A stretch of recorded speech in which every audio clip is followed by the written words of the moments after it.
स्वाद अपनी जीभ पर कंट्रोल करो, अपने जीभ को बस में रखो। ये जिह्वा जो है ना, ये लंका, ये बड़ी आगी लगावनी है। स्वाद पकवान में नहीं होता, स्वाद हमारी जीभ में होता है। कहाँ होता है? जीभ में। हमारी ये जिह्वा में स्वाद है। 6 प्रकार के रसों का स्वाद ये जीभ लेती है, ना कि पकवान में होता है।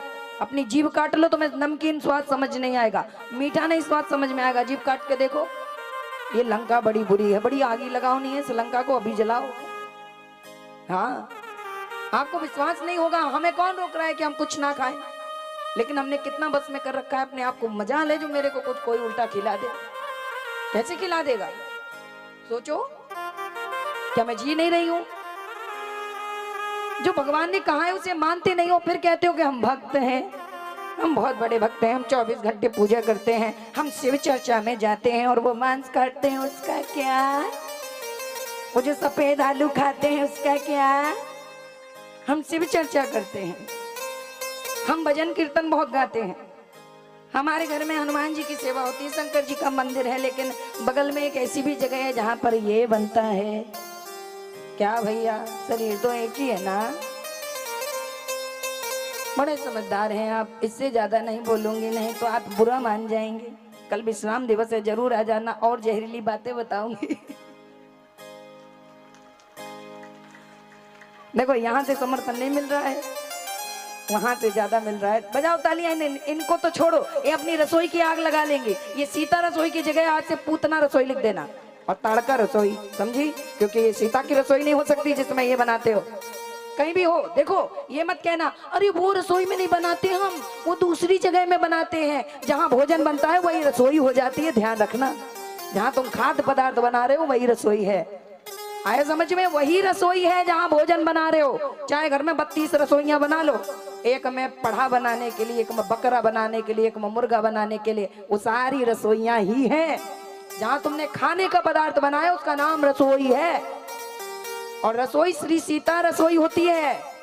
ताड़का, पूतना, क्या कहूं मैं, इनकी रसोई नहीं होती। शूर्पणखा रसोई नहीं होती। शर्म करो, पतियों को रोको। अपने लिए तो पटा लेती हो, मायके जाना है, ये खाना है, वो करना है, ये दिला दो, वो दिला दो। अरे कहो ना उनसे, जान लगाओ अपने के स्वामी, आज के बाद आप ये नहीं करेंगे। धर्म के लिए यदि आप खड़ी हो जाती हैं तो बोले धर्मो रक्षति रक्षतः। जो धर्म के लिए खड़े हो जाते हैं, धर्म उनके लिए खड़ा हो जाता है। ध्यान रखना। ये मत सोचना कि हम नहीं भक्षण करते इसलिए हम विरोध कर रहे हैं। नहीं, शास्त्रों ने मना किया है इसलिए विरोध कर रहे हैं। और यदि आप प्रयास करें, यदि आपकी मांग हो, यदि आपकी इच्छा हो, तो भगवान साथ देते हैं। कई बार हम भोजन कर रहे हैं, हमारी थाली में कुछ ऐसा दिख जाता है, वो हमें दिख गया, उस समय लाइट नहीं है, लेकिन उस समय थोड़ा सा प्रकाश पड़ा, वो वस्तु दिख गई कि ये तुम्हें नहीं खाना है, ये कीड़ा तुम्हें नहीं खाना है, ये कीड़े का पंख है या पैर है या चीटा है या चींटी है, ये नहीं खाना है, मच्छर गिर गया, तो उस समय कैसे भी वहां दृष्टि पड़ गई। यदि तुम चाहोगे तो भगवान तुम्हारा साथ देते हैं, यदि नहीं चाहोगे तो तुम खूब खाते रहो। लोग कहते हैं, एक बार और, लोग कहते हैं कि अरे हमने तो देखो कैसे धोखे से खा लिया। एक बात और है, भगवान के आगे एक और इच्छा लोग रखते हैं कि चोरी होती है मंदिरों में, भगवान रोकते क्यों नहीं? तो भगवान कहते हैं मैं चोरी करने वाले चोर का भी साथ देता हूँ और वहां पर बचाने वाले का भी साथ देता हूँ।